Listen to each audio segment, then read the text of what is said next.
Hi, I'm Debbie Brown of DebbieBrownQuilts.com. Thanks for joining me for Watch It Wednesday, where I'm continuing to stitch this scrap quilt that I made with a lot of white negative space on it that's just screaming for feathers. I have DecoBob 80 weight polyester thread in the bobbin and in the needle. I'm using a size 70 top stitch needle, and I'm ready to stitch what comes next. So I like to start stitching in the center. I've stitched feathers in the center. If you haven't seen that, go to Debbie Brown Quilts YouTube channel and watch the video I posted last week. What's next is this 1-inch yellow border. Anyone who's ever followed me online knows that it's killing me right now not to stitch ribbon candy in here. But I'm not going to, at least not yet. I have wool batting in this quilt and it's kind of puffy. I'm going to be quilting feathers in these white half circles. And if all goes well, this is going to be a nice puffy white border. If it ends up getting some puckers and lines in it, then I will end up quilting it. But I almost think I want it to be a frame. Let's see if it's going to happen.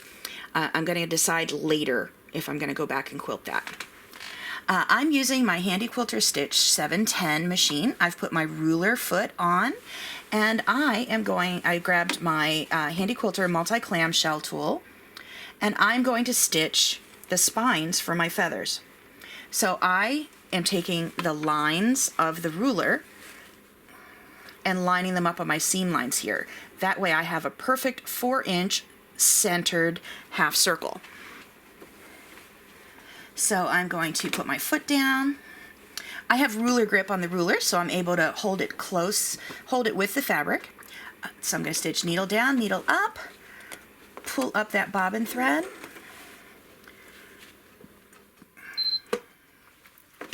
and I'm going to take a couple of stitches. What I didn't say is I've already stitched in the ditch along the yellow and then along the outside of this border as well. So that this border is stitched in the ditch, it's stabilized and ready for me to quilt it. So holding the ruler, I'm going to push the foot against the ruler. I'm going to press the ruler down, but not too hard, and then I'm going to move the fabric, the ruler and the fabric, in the direction that I want to stitch. So I'm trying to squeeze the foot against the ruler, keep the ruler in contact with the fabric, and then stitch in the direction I want to go. Trim my threads. So that's my half circle. Let me line my lines up with the seam lines again and stitch here. Now I could come in with a straight ruler and stitch in the ditch here to get down to my next half circle, but I'm not going to, because it's not critical that this is exactly straight. The feathers will cover for it, and the thread is really, really thin.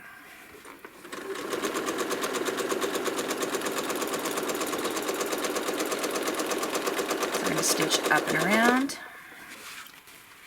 place the ruler, stitch in the ditch down to it,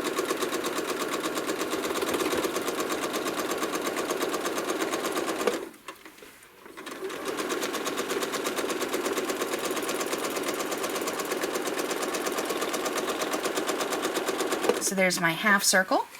And now I am going to turn the quilt just so that I don't have any extra fabric in the way of the camera. This quilt is just about 40 inches square, so it's not that much trouble to turn it. If it were queen size, I might make a different decision.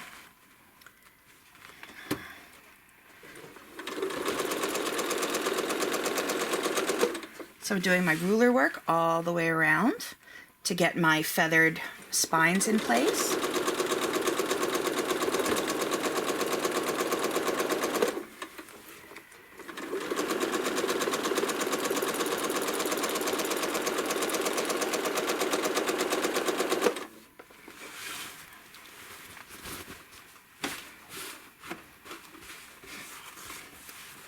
A question people often ask is, how do I baste my quilts? And I spray baste them with 505 spray.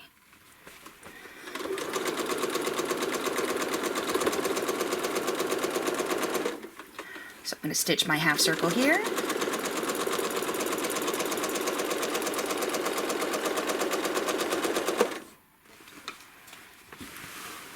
And turn.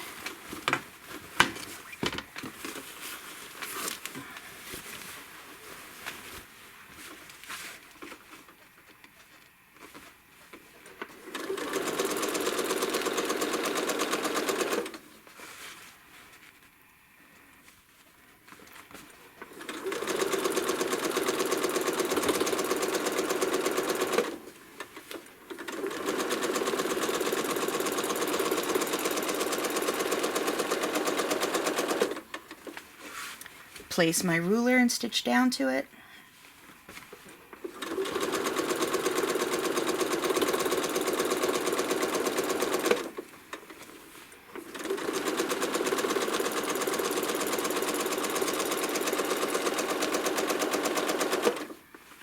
And turn.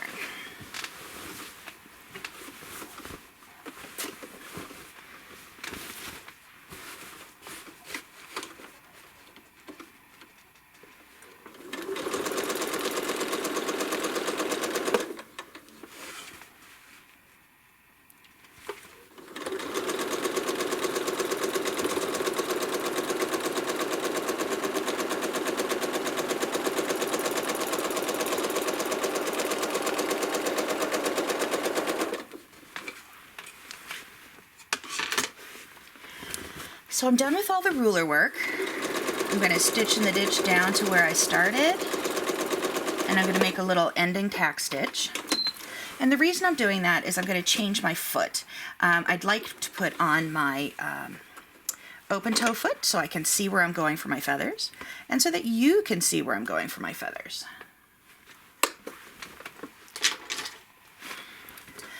If changing your foot feels like a big deal, you can time me. If this takes much longer than 2 minutes, I'll be shocked. And it's worth it for me to be able to see.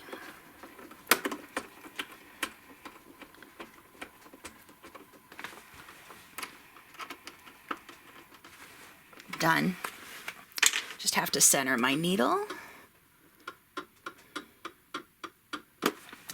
And I am ready to stitch, so I'll start up here. I make all my feathers, I stitch them clockwise. So that means I'm going to start here and go around. To make my starting knot, needle down, needle up, pull up the bobbin thread. Even though this thread is really fine and is going to be hard to see on the back, I still don't want a knot or a little bird's nest. So that's my knot. I'm ready to go, and I'm going to make my feather up and around.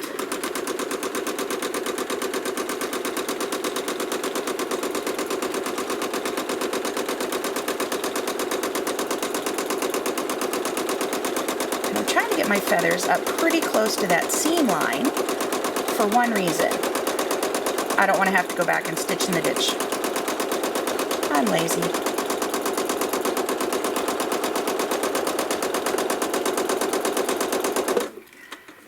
Now that I'm this far, let me trim my thread, get it out of the way.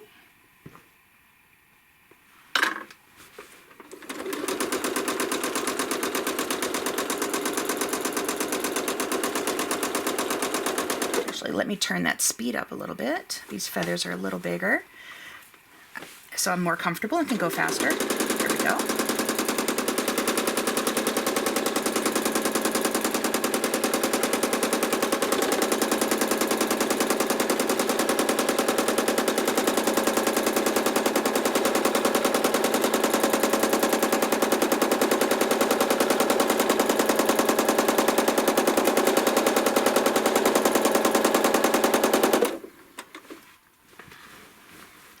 I love that texture already. Leaves me thinking, do I want feathers here or do I want something in the spine? Let me think about it as I'm finishing. Since I've already changed my feet, I think I'm just going to do the feathers.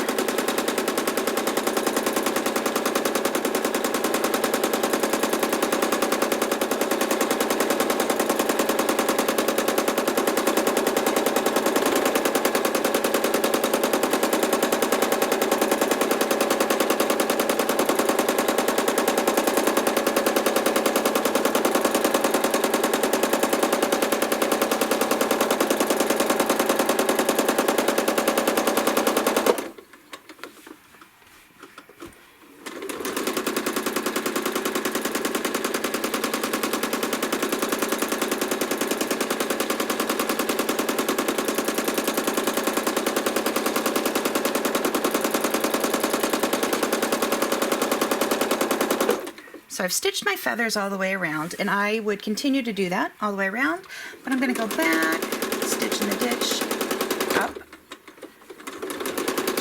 back over, and I'm going to stitch my feathers around the inside of this now.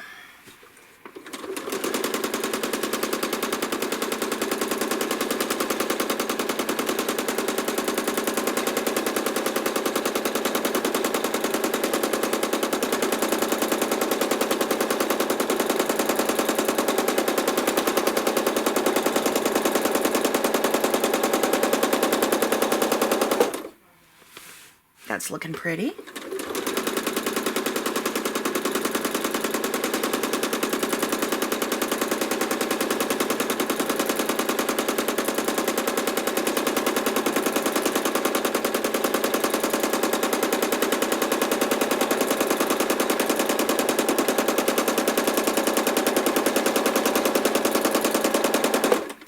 So that's my first one, and I will stitch the rest all the way around and come back to show you what it looks like finished. I've finished the feathers all the way around my center medallion, and I'm really pleased with the texture on the quilt. I have to decide now if I'm going to go back and quilt this yellow. If I did, it would be with ribbon candy, but let me know what you think. Should I go back and quilt this border down, or should I leave it pop up as some extra texture? Thanks for joining me today. Follow me on all social media as Debbie Brown Quilts, and be sure to sign up for my newsletter at debbiebrownquilts.com. Subscribe to my YouTube channel, and look forward to seeing you on my next Watch It Wednesday.